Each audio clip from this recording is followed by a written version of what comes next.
Good afternoon, everybody, here in the first podcast for January for Vamanos Con La Joya. How's everybody doing today? Before we go on, just checking to make sure if you guys can hear me. So if you guys can give me uh, voice check, mic check. Are you guys able to hear me? I kind of had to restart. I was having a little issues. I don't know what it is. Every time I found I was always issues. Hola, Jesús Urbina, Sandra, ¿cómo están? Thank you, thank you. ¿Cómo están todos? El primer podcast, live podcast de Vamanos Con La Joya for this new 2026 year. And I am starting it off at a great special campaign event for Judge Rosie, who is a judge here, who is getting starting her campaign for re-election here today. But before I start off here with the first podcast of January, if you guys can say yes, you can hear me. Let me see. Let me see if I can do the chat thing. If you guys can hear me. Hi, my BFF. Yes, you can hear me. Thank you. Thank you. My BFF is always on there. Hi, BFF. I miss you. Happy New Year. And Happy New Year to each and everybody. So it is the new year. It is my first podcast here, January 4th, 4 days into the new year. And I have started the Vamanos Con La Joya podcast. So I want to thank each and everybody. Here in a little bit, I'm going to be showing you guys what a campaign event is and what it's looking like. It's the first podcast for Vamanos Con La Joya for this January. And I am here with Judge Rosie's first campaign event for the year here for re-election. I don't know much about campaign events. We are all going to find out together. I got invited, and it's a pleasure. And Judge Rosie is an amazing judge. I'll read her bio to you. You guys don't know Judge Rosie, go out and Google her. She's out there on Google. She is the judge here. Let's see here. Buen, gracias. Feliz año nuevo, Sandra, y todos esos. So before I start, I am going to open it up with prayer because God is opening doors this January. Vamanos con La Joya is going different paths and doing different things. And you guys will know it when it finally comes up. Lots of different decisions that I have to make, and it's all thanks to God and walking in faith. So I will open up with prayer first to get this going on. So, dear Lord Jesus, I first and foremost thank you for this brand new 2026 years, 2022, 2026 new year. And I thank you, Lord, that you have given me a lot of guidance. You have showed me what this new year I need to do and the different paths that you kind of opening doors and guiding me. And I just want to lay this Vamanos con La Joya podcast, the La Joya promotions, everything that I do, I lay it in your hands and I walk in faith and for you to open the doors and you just guide the way. In Jesus' name, amen. Alrighty. Happy New Year. All right. Everyone, yes, everyone, please vote for Judge Rosie Gonzalez. Let me see if I can read a little bit about Judge Rosie. Let's see. Okay. All right. So Rosie Speedlin Gonzalez. She is the judge of Bexar County. Rosie Gonzalez is a judge for Bexar County. She was born in Brownsville, Texas, to parents who instilled her a love for both her culture and country, and learned the importance of service to her community and the value of people in her life. She graduated from St. Mary's University Law School in 2001, then practiced law for almost 17 years. She became the only lawyer in South Texas to be certified as the Child Welfare Specialist by the National Association of Counsel for Children prior to taking the bench. In her law career, she represented hundreds of foster children in the CPS system. She mentored many new attorneys who went on to develop successful law careers. The judge had a solo practice where she committed to hard work and service to her clients. Rosie loves the law. The passion led her to running for judge in 2018 of County Court 13, a misdemeanor domestic violence court in Bexar County. After a successful and victorious campaign, she took the bench in January 2019. She ran with following initiatives. One, to create a drug court domestic violence specialty program that addresses the core issues that brings offenders into the courtroom. Two, to collaborate with UTSA's counseling development. Let me see, where am I at? I'm reading this from her biography.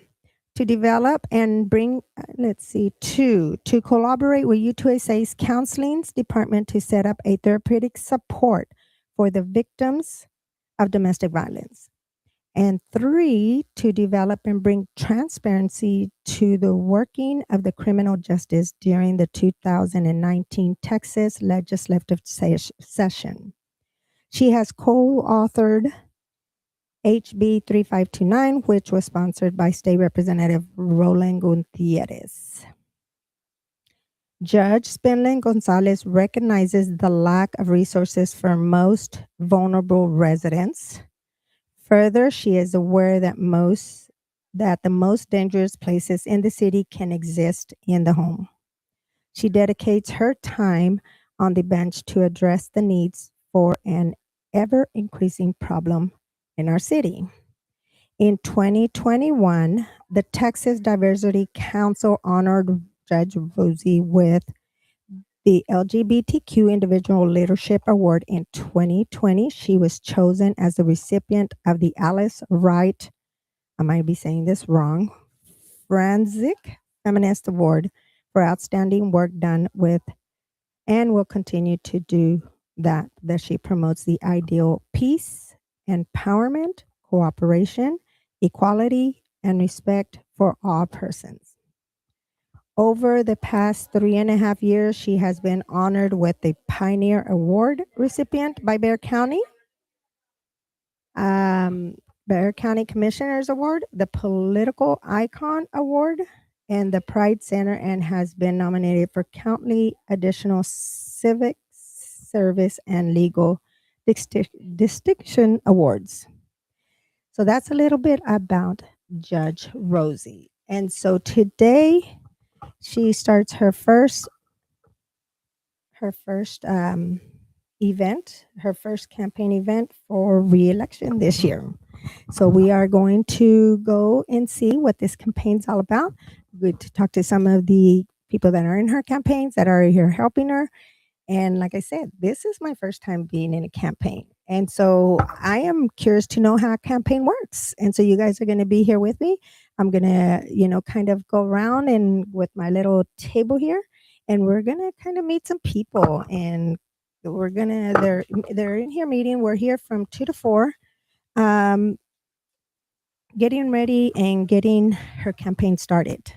So let's see, any questions? Let me see. Do we have any questions out there? Let's see. Hi, Chela. ¿Cómo estás? Thank you for stopping by. If you guys are out there, please make sure you guys are out there voting. Go vote for Judge Rosie. Go and follow her. Hello, Mr. Cortez. Hi, down. How you doing? All right. You guys like, follow, and share also on this page. Thank you so much. You guys can also see it on La Joya Promotions. It is live on YouTube Promotions. It is live on TikTok here with Cuvo Radio Show. Yes. Let's see here.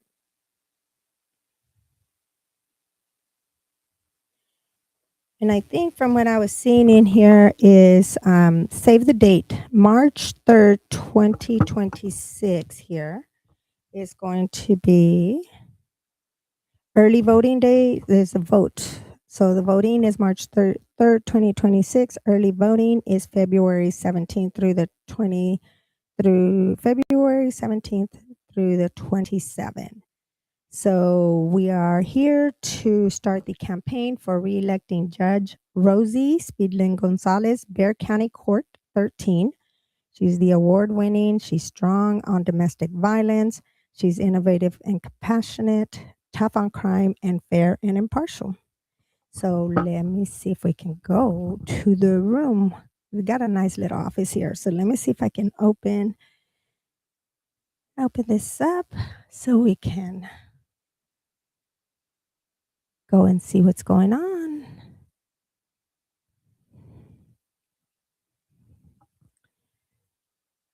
All right. Who do we got? Anybody else want to say anything? Okay.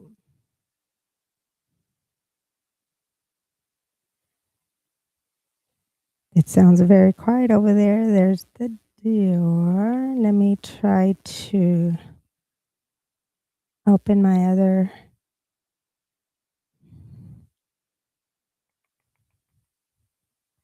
Let me fix this up real quick.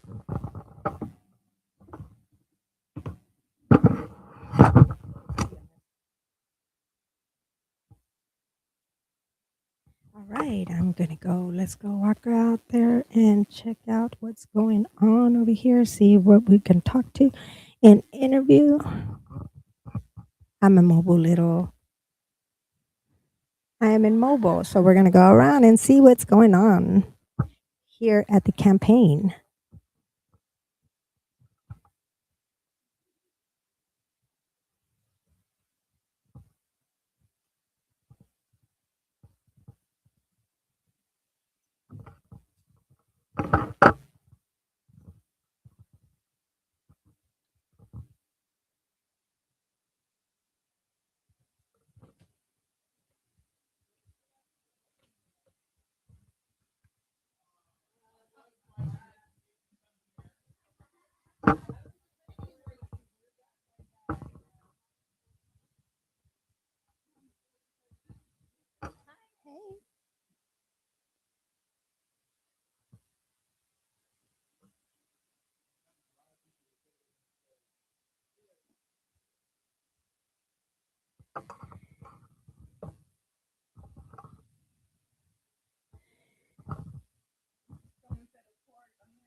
All right.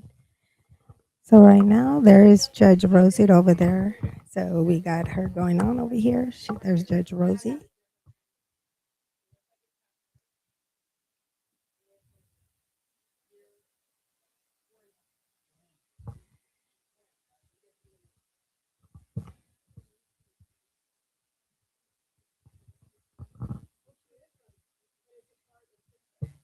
There we go. There.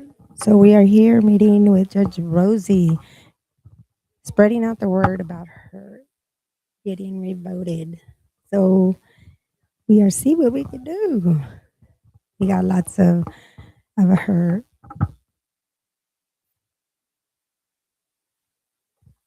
Let's see here.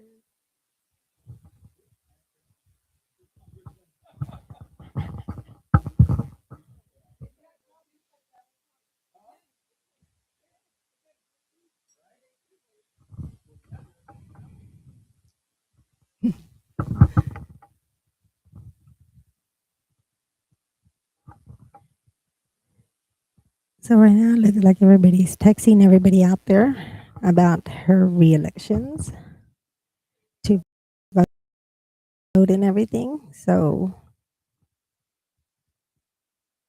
let's see here. So BFF, you go out there and so we're voting for Judge Rosie. So we're asking for her vote to vote for her.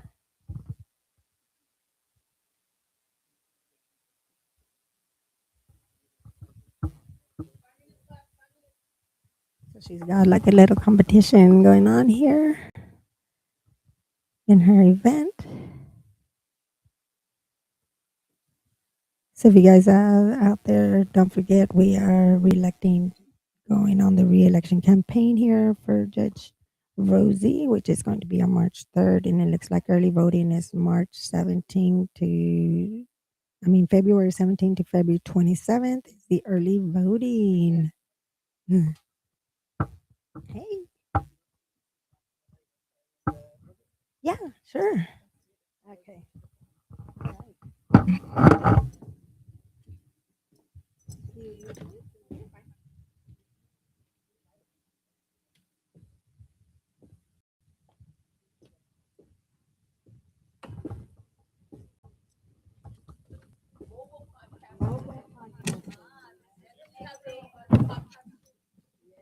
Who does?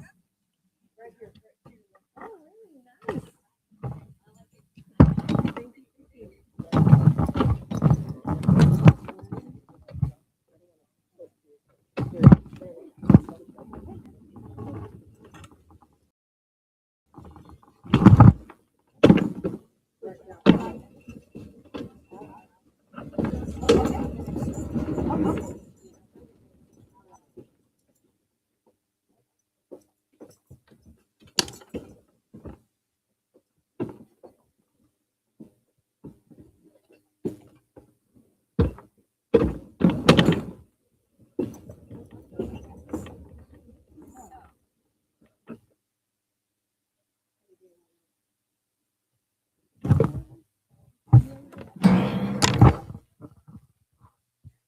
All right, all right.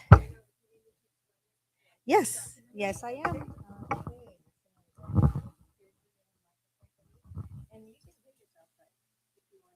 Oh, that's Okay, guys, so I have. Can you introduce yourself? sure. My name is Dr. Stacy Speedlin Gonzalez. I'm the wife of Judge Rosie Speedlin Gonzalez. There we go, guys. And we are here for the kickoff campaign event for Judge Rosie, right? That's correct. Can you let people know when's the voting? Yes. So Judge Rosie is on the ballot for 2026. Early voting begins on February the 17th, and voting day for the primary is March the 3rd of 2026 here in Bexar County. So please make sure that you are registered to vote. Make sure that you check on that registration because if you haven't used it in a while, it's possible that you need to re-register to vote. You have the deadline to register to vote for this cycle. You have to register to vote by the end of January in order to vote in the primary. And if you're going to vote for my wife, that's Judge Rosie Speedlin Gonzalez for Bexar County Court at Law number 13.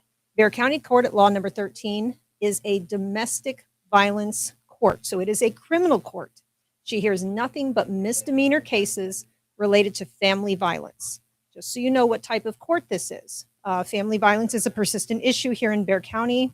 Bexar County is one of the leading counties in the entire state of Texas. Of all 220 counties in the state of Texas, we lead with family violence. We have the most charges, the most individuals who have been charged or convicted with family violence. So, for that reason, it is very important that you are very intentional about who you select in all of the races, particularly with the judicial races, because who you elect onto the bench makes a tremendous difference in the outcomes that you are hoping for. We want Bexar County to be a safe county again. Awesome. Thank you so much. And so, what do you got to tell the people out there about Judge Rosie?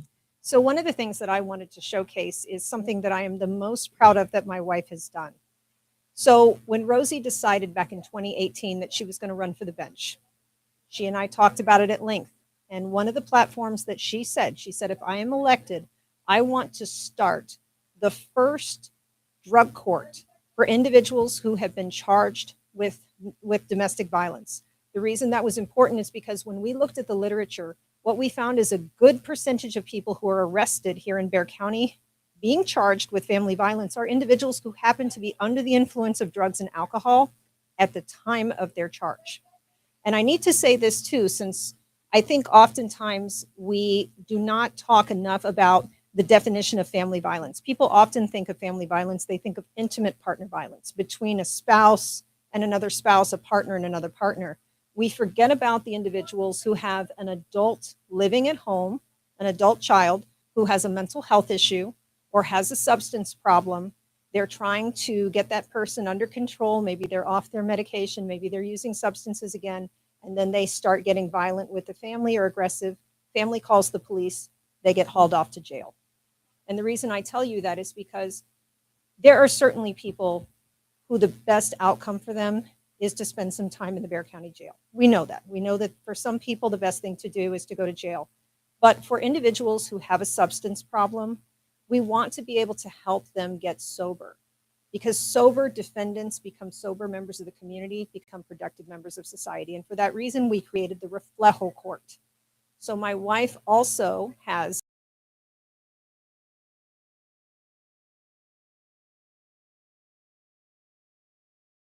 in a drug court, because there are 14. A lot of people ask me, why did you do another one? Why specific to family violence? Why can't they go to the mental health court? Why can't they go to the DWI court? The reason is all drug courts, with the exception of the Reflejo Court, require you to not have a violent offense. And family violence is a violent offense. So they are not eligible for any of the other drug courts. So what that means is we started a specific program. And in order to do that, in 2020, Rosie and I sat down and we wrote a House bill. It was sponsored by, at the time, State Representative Roland Gutierrez, who is now Senator Roland Gutierrez. He sponsored the bill. It was House Bill 3529. And it passed. It was signed into law. It was actually in 2019 that we did that. That was June 10th of 2019 is when Governor Greg Abbott signed that bill into law. And in July of 2020, we accepted our first participant into the Reflejo Court. I'm really excited and very enthusiastic to show you all the documentary. It's 16 minutes, and it talks about the Reflejo Court. You're going to hear from participants who have graduated from the Reflejo Court, and you can see what we do. We offer trauma therapy. We help individuals get sober. And what happens is if they deviate from the program, we provide swift accountability. And that's because when you use the court system to provide therapeutic intervention and you couple that with accountability, what we see are individuals who would normally not darken the doors of a treatment center, would normally not go to therapy, and now we find them engaging actively in therapeutic services. And the court is the supporter and the catalyst for that type of treatment program. So we're going to watch this presentation that she has so you guys can see what they've started.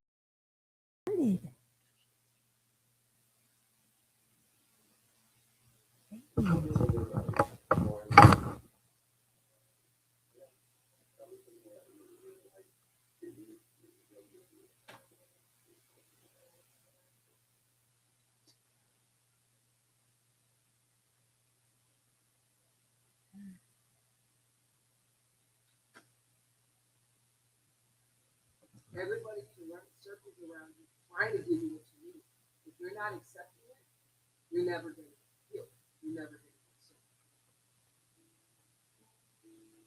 So my parents didn't have a very good relationship. My dad was an alcoholic.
There's a trauma of combat veterans. There's a trauma of the first responder, the firefighter, police officer. And then you have the trauma of an individual carrying the weight of not feeling good enough, walking wounded, we call it, because they are adult survivors of childhood trauma, childhood abuse. And on any given day, they have spontaneous reminders and memories of the sexual abuse, of the physical abuse, of being berated and just being insulted by the people that are supposed to love them the most, their parents, their grandparents, their caregivers. And they spent their whole lives feeling lesser than. I remember bouncing back and forth, mother to father, and the last incident that they had was I remember my father dragging my mother down the street by her hair because he caught my mom with another man. So she was kind of paying him back for what he did. And I remember he dragged her down the street. Cops were called. Nobody did anything. But there I was, just watching. They drink till they pass out, or they drink, do drugs, to stay drinking, to pass out. And then sometimes, it would get violent. My dad would hit my mom. And, he started hitting us too at a young age. So I just think just having that kind of environment as a kid, I thought it was normal to do these things. When I was in high school, I actually had a very toxic relationship. I started dating somebody at 14. He was very abusive, very physically abusive, emotional abuse was also there. And he was constantly cheating on me. I remember those things, but not like of my family childhood traumas. I just remember being in an abusive relationship because that's the norm. My dad's abusive. Like, that's what I expect in return is somebody to treat me the way that my father was treating my mother. And I thought it was completely normal. Probably when I was maybe 7 or 8 years old, when I had a more understanding of what was going on, I started finding, needles in the trash. And when I was with my mother, just the way to see how they were on drugs and random people coming in and out of the apartment. And I think at that moment I started realizing, okay, like this is not right. Like these people look like zombies. It's not right. And all we would do is just watch cartoons until it was time to eat or whatever the case was. So and then when she started going in and out of jail too, is seeing her there and all the broken promises, like I'm going to change, promise. And when you're young, I mean, you want that. The Flejo court works with life and death, literally physical death, right? And there's a spiritual death, but this is a physical death. And they have that fair opportunity in life to go to school and to be a normal student and learn. They came into school with trauma and mental health disorder because of what happens at home, things that they've seen are horrific. And so having this treatment court called Reflejo, give them this opportunity to heal, first of all, themselves, to show them what love means, and to show them that people do care. We knew that a great number of defendants coming to the court were having substance abuse issues because they had gravitated towards substances as a way to modulate their emotions that were deep running, had been around for a long time because they started when they themselves were children. Out in the community, I hear a lot often when people realize the work that we're doing, they say, well, yeah, you need to heal them because hurt people hurt people. But this weekend, our volunteer who has emceed every graduation course, Michael, said something very profound. Que pegó deep. And it was just eye-opening. He said, healed people heal people. And that's where we want to be, because that's what's going to make our community safer and more peaceful and a great place for everyone to live in, and the best place for all of us to raise our kids for generations to come. You know, one thing I can say today, though, is bottom line is I've gone from hating, pure hate, and I mean hate, to wanting to see the light and love in people. I don't hate. I don't think there's an ounce left in me. I really don't. There's nothing I could hate. Everything today is nothing but love and compassion and understanding. I did not want to be in this program, but it turns out it's what I needed. Yeah. So if you trust and you're vulnerable, you'll absolutely see the magic happen, and you'll start growing and trusting yourself, being honest with yourself, and it's just incredible because that runs into being honest and trusting with your family, being honest and truthful with your partner. They've been there from day one until now that graduation. You know, they're gonna be at the graduation, supporting me, just cheering me on. So it's really exciting, and it's a loving family. The flower court, it means, like it stands for redemption. It's a second chance that I thought I didn't even deserve, but that they provided. And in the beginning, I thought they were against me just because of my own negative thinking. But at the end of the day, like, even till today when I realized, like, they helped me more than I can even be thankful for. Like, I'm truly grateful for just the opportunity, like, helping me get over that hump and that surrenderness, and just allow myself to dig deep and figure out what my traumas are. It takes a lot to peel back those layers. Some of those classes were harder than others because we had to, again, ask ourselves, like, the questions that we want to look at.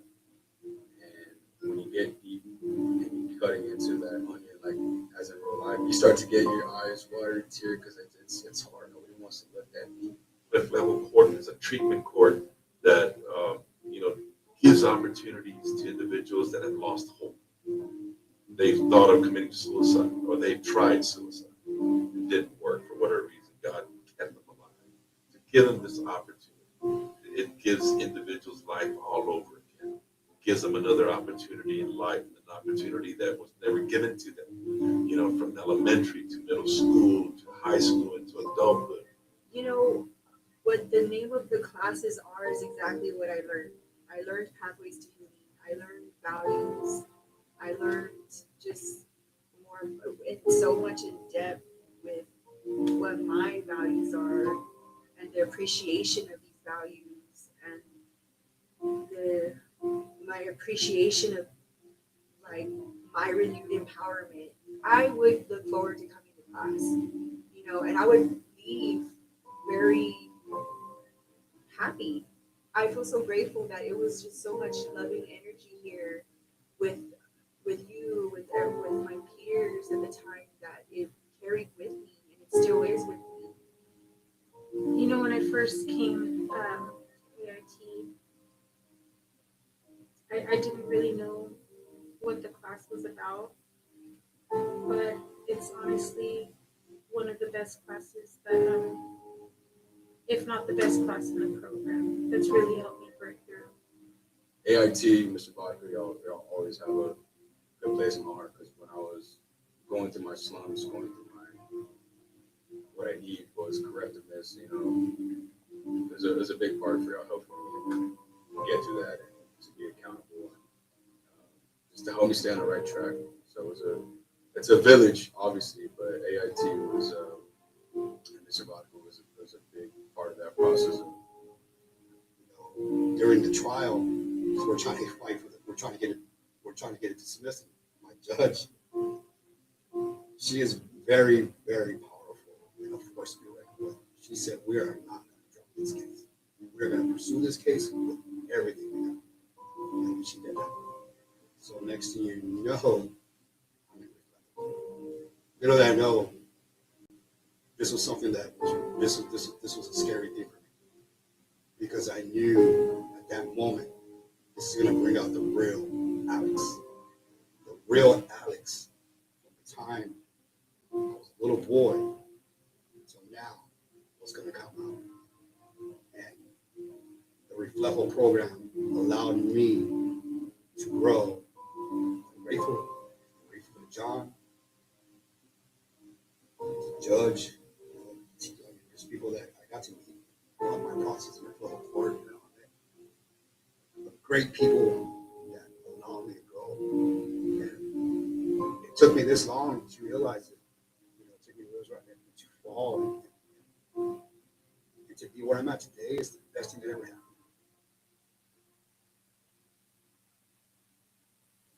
I am forever thanking to God Almighty for the gift of Reflejo Court.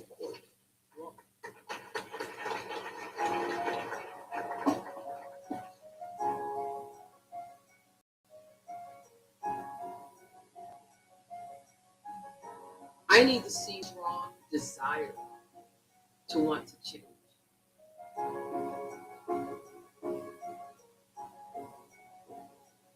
Every single one of my participants and graduates has changed my life. I want them to walk away having a sense of healing, peace.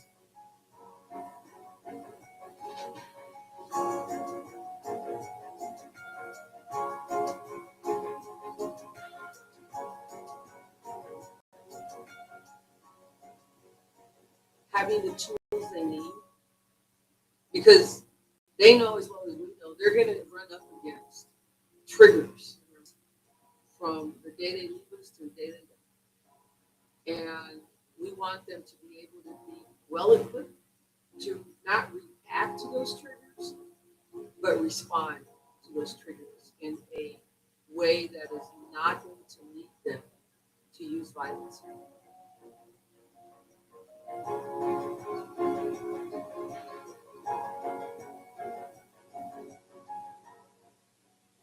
Today I stand here as a noble man. Now I can lead you. For that I thank you.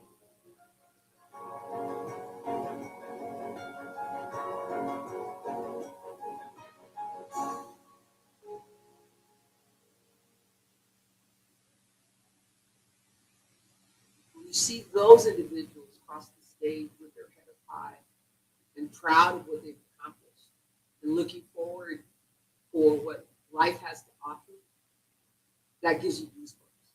It raises the hair on your arms. You get emotional, you get overwhelmed because you know then, in that moment, that you changed their lives.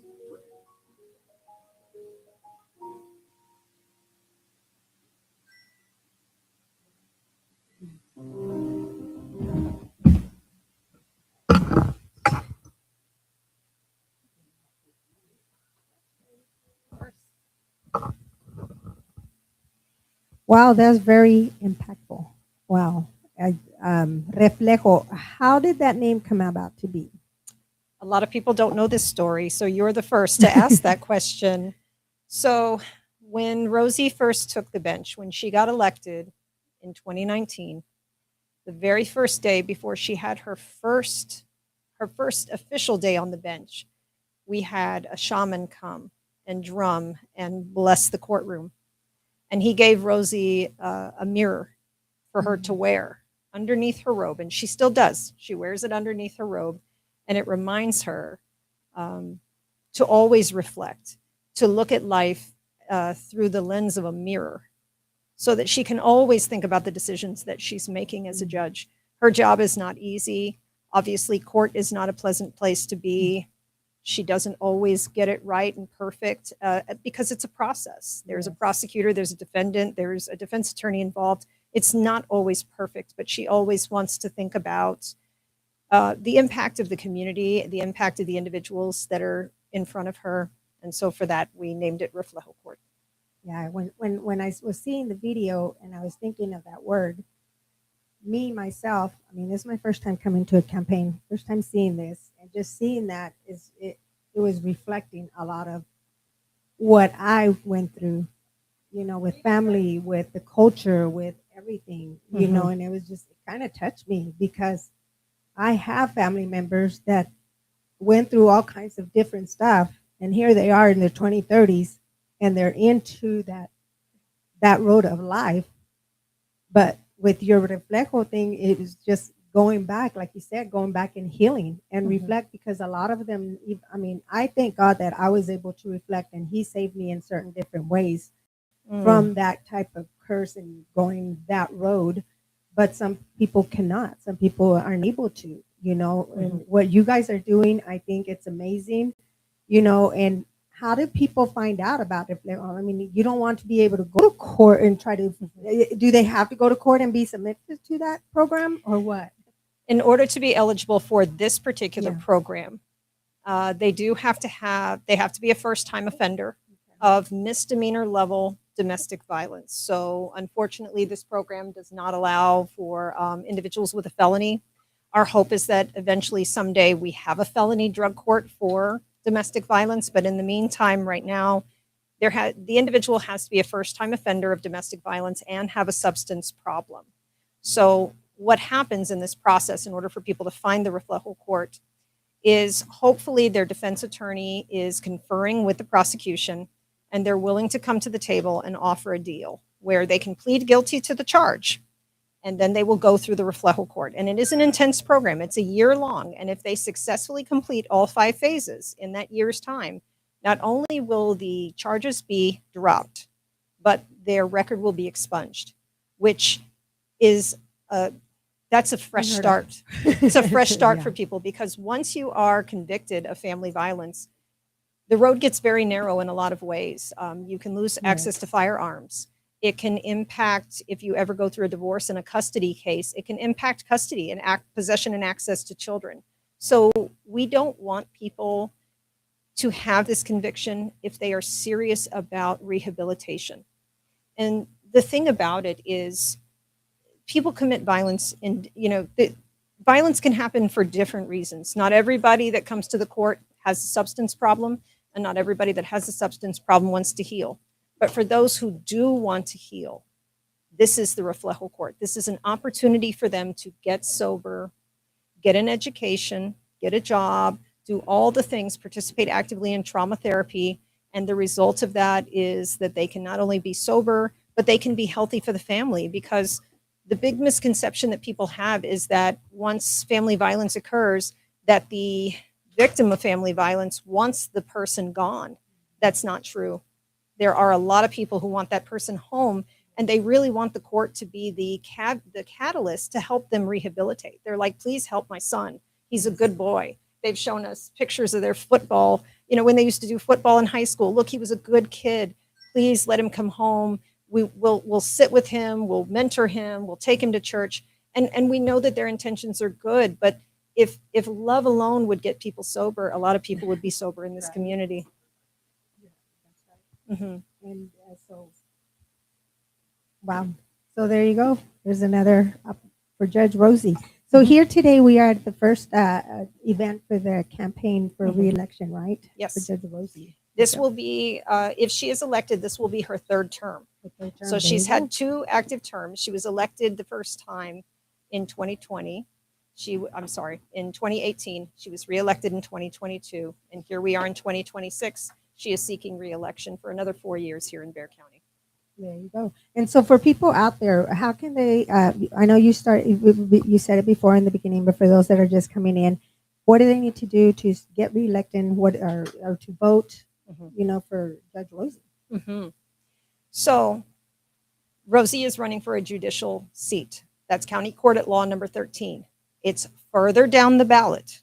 There are things on the higher end of the ballot, such as the state level races, and then you have your district courts, you have your county judge, you have your district attorney, and all the way further down the ballot are your judicial races. So she is County Court at Law number 13. So what we ask you, she is number 2 under County Court 13. She has an opponent who's number 1. She is number 2. If you are willing to reelect her and you will have us to continue the work that we are doing as a couple, what she is doing on the bench, then please vote for her. The election day early voting starts on February the 17th, goes till the 28th. And then election day is March the 3rd. If Rosie gets through the primary, she will be reelected. She does not have an opponent in the general cycle. So in the general election in November, she doesn't have an opponent. There's no Republican opponent running against her. She has one opponent in the primary. So if she gets through the primary, she will be reelected and she will be your judge for another 4 years. Wow, that's awesome.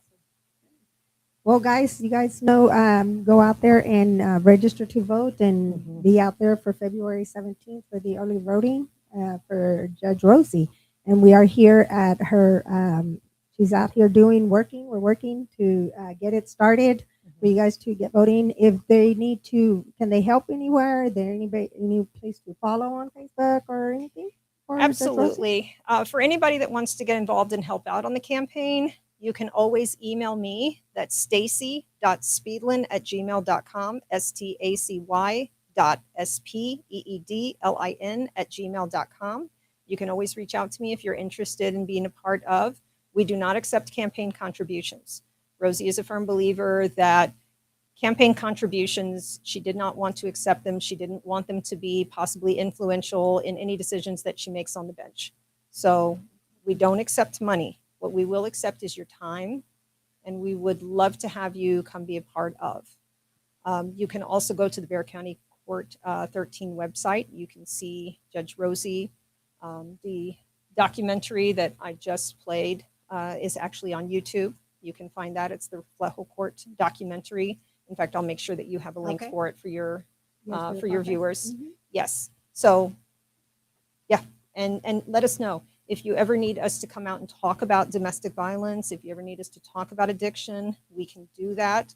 I'm Dr. Stacy Speedlin Gonzalez. I am a trauma and addiction expert. I'm a licensed clinician. I'm a licensed chemical dependency counselor. I'm also a licensed professional counselor, and I am published in the subject matter. That's who I was when I met Judge Rosie. And when we got married, we've been working together to try to make this community safe one day at a time as a couple collectively. There you go. That's awesome. Thank you so much. Thank you. Well, we're gonna talking about here a little bit and see what else is going on, and maybe here in a little bit talk to Judge Rosie, guys. Let's see what else. Who we got out there? Let me see here. So, what did you guys think of that video? I think that was an awesome video. Wow, that touched home for her to start the first Reflejo program here. Let me see if hello, David Borrego. Hello, Yolanda. Hello, Roy. Thank you guys for coming by. So, guys, go ahead and let me see here. Let me turn this one on.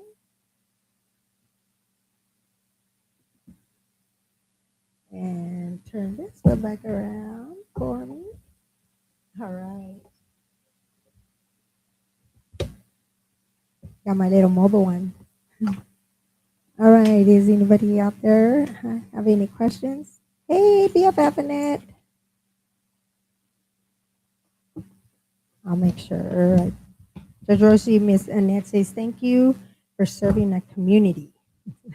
Absolutely. She said absolutely. All right. So vote for Judge Rosie. I will have the link for that video of Reflejo program that she put in. Oh, I got a shirt. Let's see.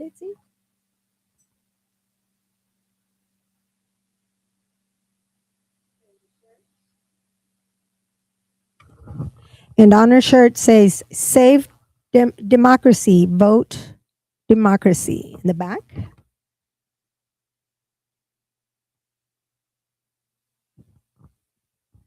And re-elect Rosie. It's got the hemisphere. Awesome. That's an awesome story for Judge Rosie. She's an awesome judge, guys. Let me see here. Let's see what I can do. I see candy. Let me see what else we're going to have going on. See what's good. I got my shirt. Yes. Let me see. She's got it.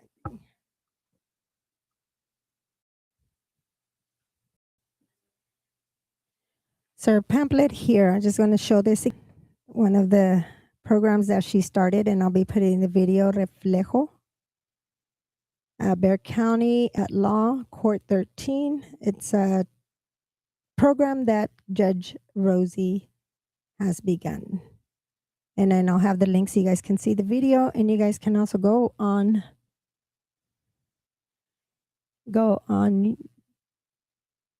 YouTube and see the video. Let's see here. Okay, let's see. Make sure we got volume here.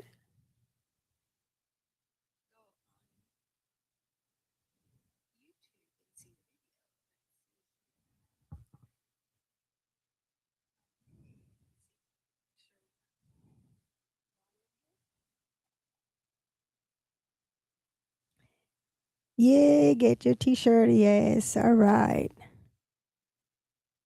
Let me see what else. I think most of the people that were here, we were going to talk, but we got a little bit off course, which is good. You guys got to see a little bit of what she's got going on. Oh, let me see if I can move around. We're going to move around a little bit with my little mobile. Uh-oh. I got new headphone sets, guys. Cute little guys. So we're trying to see what's going on here. Yeah.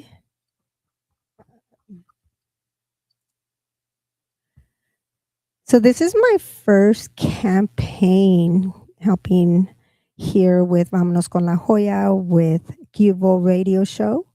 We are live in Cubo Radio. We are live in YouTube. We are live in TikTok. If you guys want to go back and see this amazing video through here, you guys can go in there.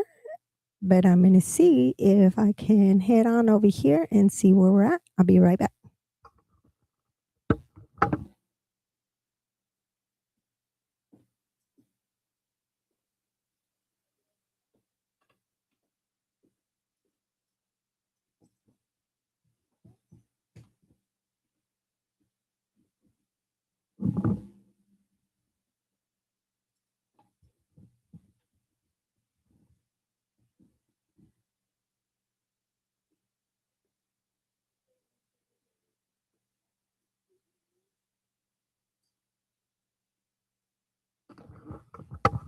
Trying to see where to move and what to do. We will see the mobile area. Let's see where we go.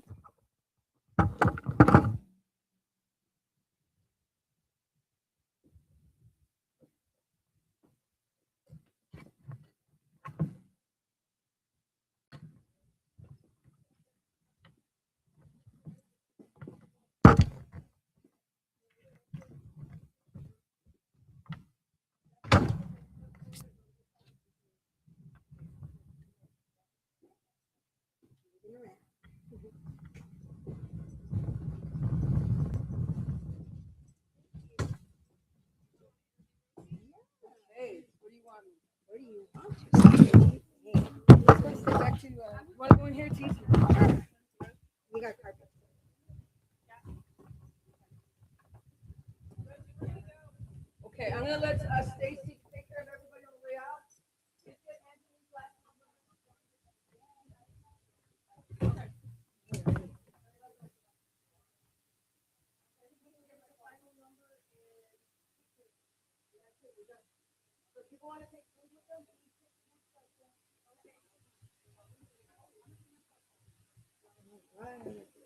Let's see.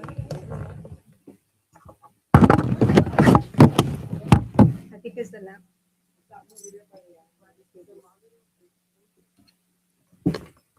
Ahí está. There we go. Okay. Bye. What do you think of this setup? Oh, pretty good. I was telling people this is my first campaign. First campaign. There we go.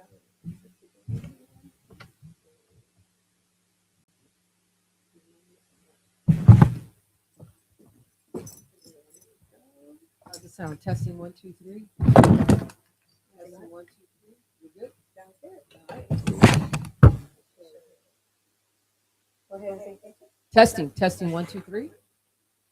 Testing. Yep, we are good to go.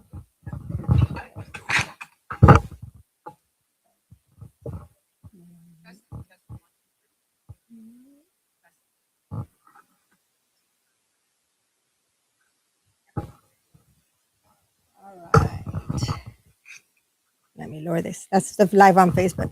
So, Judge Rosie, Hi, nice how are to you? meet you again. La Joya here. And just to let you know, we are live on Facebook. You're live on YouTube, on TikTok, and you're also live on Cubo Radio Show. Let me straighten this out a little bit. There we go. So, this is your third reelection, correct? This is our third run. Actually, if we count the 2010 and 2014 run, which Mhm. were not successful, this will be my fifth campaign. Nice. This is we are pursuing a third term. A third term. We've been on the bench 7 years. We have 1 year left, 2026. And once we get past March, that'll determine whether the third term actually materializes. So, as me seeing now I've known you for a little bit with the net and everything. First of all, what made you decide being a judge and doing what you're doing in regards to? Well, many years ago, when I was a lawyer, a judge pulled me into his chambers. His name was Judge Andy. Mhm. And he had gotten wind that I had been approached about running for city council. Oh, okay. This was the early 2000s. And I had, but I wasn't really seriously considering it. And he kind of put the I on the dot on the I for me across the T, and he said, "Look, you went to law school. Lawyers become judges. So you need to sit out and just wait and get some more life experience because eventually you're going to run for judge." So he put that little seed into planted that seed. Mm-hmm. Several years later, another judge, Karen Crouch, both of them now are deceased, pulled me into her office and she said, "You've got it in you to be a judge. I want you to attend campaign school." And she made Oh. sure that I applied and got into it. At that time, it was titled the Women's Campaign School at Yale. It is now known as the Campaign School at Yale, and it's a campaign school that you attend for a week during the summer at Yale Law School in Connecticut. And I attended, I graduated, and came back. Go in there wondering if you should be running for dog catcher or you come back believing you can run for governor. They give you all the skills, all the tools, all the training you need to run your own campaign. And so she was prepping me. Judge Crouch was prepping me to eventually run for judge. And the time came when my past matched what I needed to do in the future. What do I mean by that? I tell people I'm a recovering social worker. Mm-hmm. I didn't go back to law school till I was 33 years old. Oh, wow. And it was after doing social work types of work. I was in the social work fields for 11 years after college before I went back to law school. And when I was a social work, I did probation. I was a probation officer. I worked at many residential treatment facilities for women and children. I worked at communities and schools with gangs on the South Side. I worked with the indigent through Catholic Charity. I worked at the Mexican American Unity Council with first time offenders, juveniles, 12 to 15, that were coming through the JP courts and juvenile courts. Wow. I was a juvenile probation officer in Austin, Travis County, where I worked with sex offenders, felony offenders, Spanish speaking offenders. And then I went back to Brownsville, my hometown, for about a year and a half, where I ended up subbing in for special ed. And I was getting my master's in special education when I went down there. My dad had gotten sick, and my mom needed extra help at the house. And while I was down there, she says, "You need to just go back to school and get your law degree." And so she made it so that I could do that. And I applied and I got into St. Mary's. And I was back here in San Antonio and attended law school at the age of 33, graduated 36, and then worked for then Justice Alma Lopez for about a year while she ran for Chief Justice of the Fourth Court of Appeals. On the day that she won, I passed the bar. And that was Congratulations. Yay. and that was the beginning of almost 17 years of becoming a lawyer and working in all the areas that I was already familiar with because Yeah. of the clients that I've had and helped and the families as I did in social work. So family law, child abuse court, juvenile court, mental health court, drug treatment court. And so through all that experience, I got to see what is it that people struggle with? Why do they end up in these courts? What are the resources that they need? And the two biggest areas for our area here in the heart of Texas, Bear County, DWIs and domestic violence. Mm. So I happened to meet my current spouse, my wife Stacy, who's as you have already heard, Yes, is a she's published amazing. expert on trauma and Yes. addiction. I was mentored by another judge, now retired, Judge Al Alonso, and he had started the first drug treatment courts here in Bexar County, and he convinced me that we needed a treatment court for family violence, and that I should run for a family violence court so that we could get that done. And that's how I ended up where I am today, which is County Court at Law number 13, a misdemeanor family violence court. And you're the judge, right? And I'm the judge. She's the Not a judge. defendant. Not the defendant. She's the judge. I just finished watching your documentary on Reflejo. Yes, that's the court that I just Wow. talked to you about that Yes. focuses on first-time offenders. We could not have gotten that program off the ground without Judge Alonso and state rep at the time, Roland Gutierrez and Senator Menendez, and honestly, Governor Abbott signing it into law. And we've had support from Representative Josie Garcia. We've had support from all sorts of other professionals to get this up and running. The core curriculum, you saw the instructor Yes. on that video, Yes. John Vaca. Mhm. That curriculum that he teaches is the core curriculum for our defendants in that program. And that is provided by American Indians in Texas. So they're Wow. a huge community partner in the success of the work. Congratulations on that. Thank you. On that Reflejo and everything. I that's the first time I saw that. It touched me. I was telling your wife that, man, I wish we would have that in other places, you know, We are because in really other hoping states that and other maybe, places. the Because felony courts pick it up.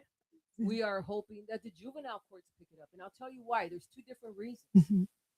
The earlier you get to that problem, the more successful you are at stopping that behavior. Yes. And that behavior starts when boys and girls start to notice each other, when the Mhm. hormones start to move about.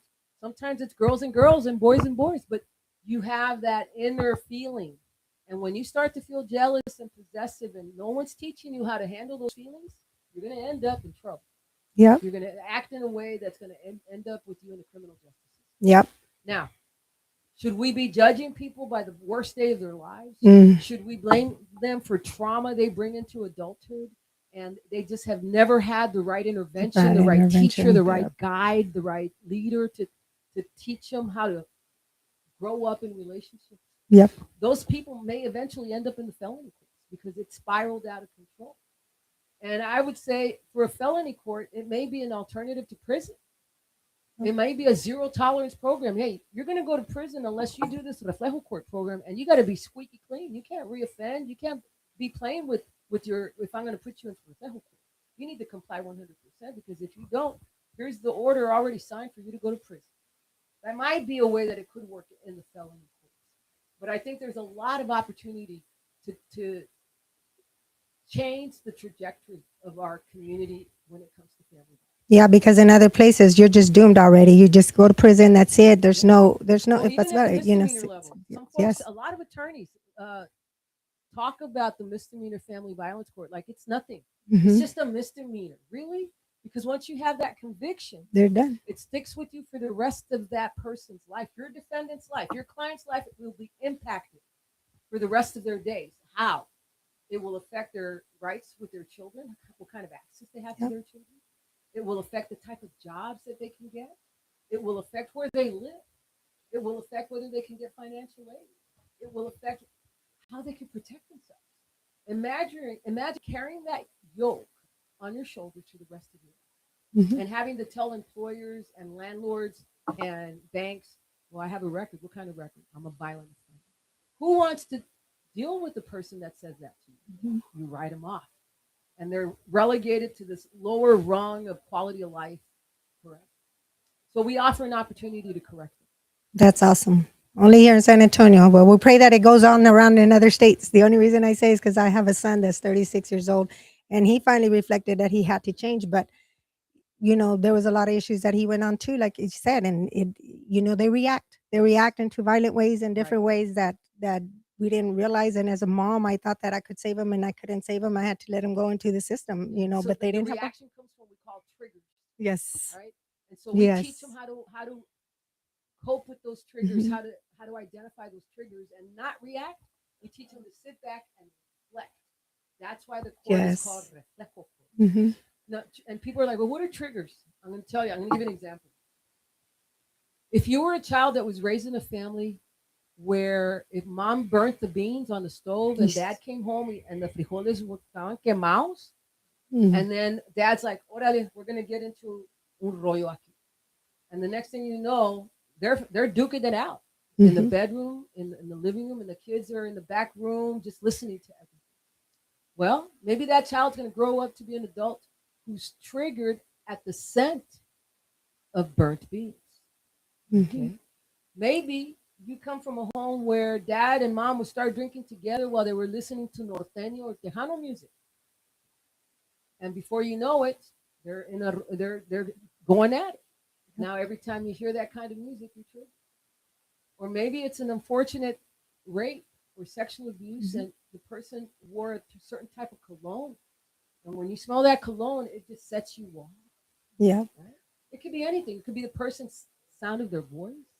It could be how they look. It could be how they walk.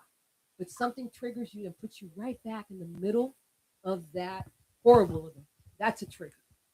So Yeah. we teach people how to modulate those emotions and how to respond to those triggers rather than react. God bless you for that. God bless you. Let's see what they say. They're saying here, we love you, Rosie. Uh, there was a question here, and I wrote it down here.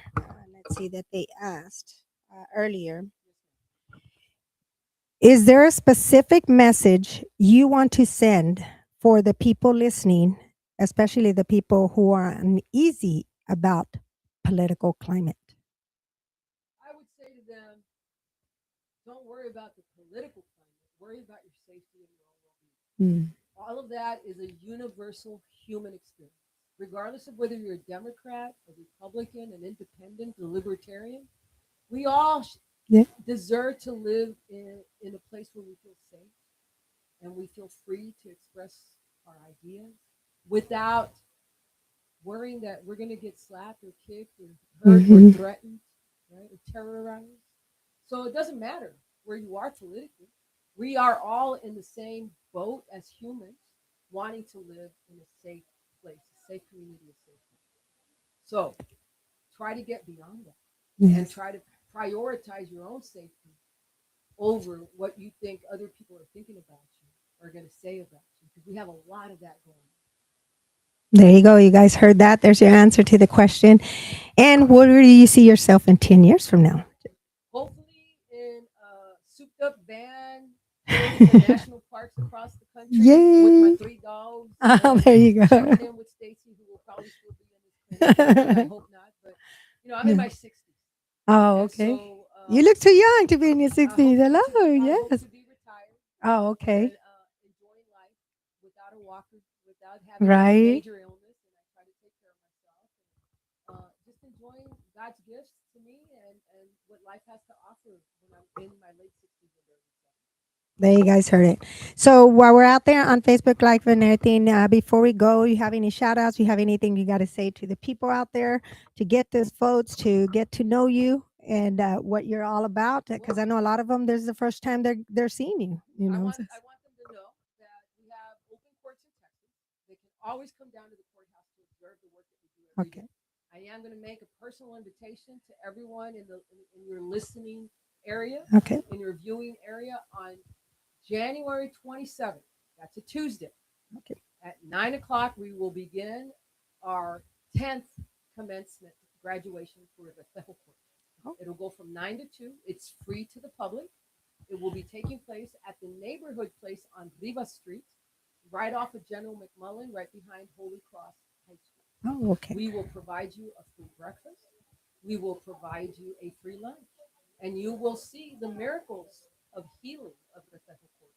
We have Doug Marlowe as a trainer and keynote speaker. He is the world expert on the benefits of treatment court. We have someone that's been in sobriety over 20 years, and she's going to talk about her story to our guests. You're going to hear from two of our graduates who are going to share their story of healing. We're going to have a local comedian, Michelle, do a 10-minute introduction. Michael Quintanilla is going to be the MC for the entire commencement. And it's just a good time. It's a feel-good time. And that's the one time we get to showcase all the good that we do. to the Reflejo Court, to our community. So come out and join us. And there you go. And don't forget to get a vote for Judge Early Rosie. voting starts February There's a 17th, good- and election day is the first Tuesday of March, March 3rd. And please come out. I'm number 2 on the ballot. There's only 2 of us, so skip number 1 and Go to click number on 2. number 2, and that's Judge Rosie Speedling Gonzalez for judge. There you Bexar go. County Court at Law, number 13 in San Antonio, Texas. Awesome. All right. Thank you, Judge. Any shout outs out there to anybody? Well, my wife is here. My dogs are at home. There you go. And, yeah, All right. Okay. There you go, guys. Thank you.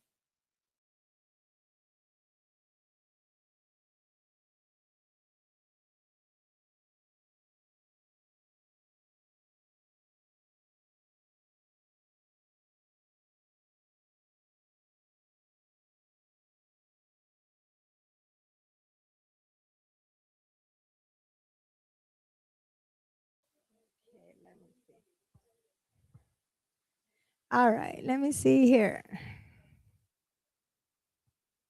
Okay, guys. So it is the end of the day here with, let's see here. I'm going to say, all right. Okay. So Judge Rosie for re-election on March 3rd, early voting. Have you guys heard it? February 17th.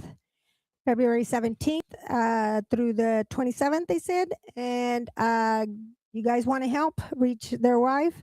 Don't forget, I'll be putting a link to the Reflejo one. And thank you everybody that stopped by. Thank you everybody that said hi. Let me see who else I can say a shout out to. I know I saw my friend, tu amigo Pete on here. Thank you so much. Let's see here.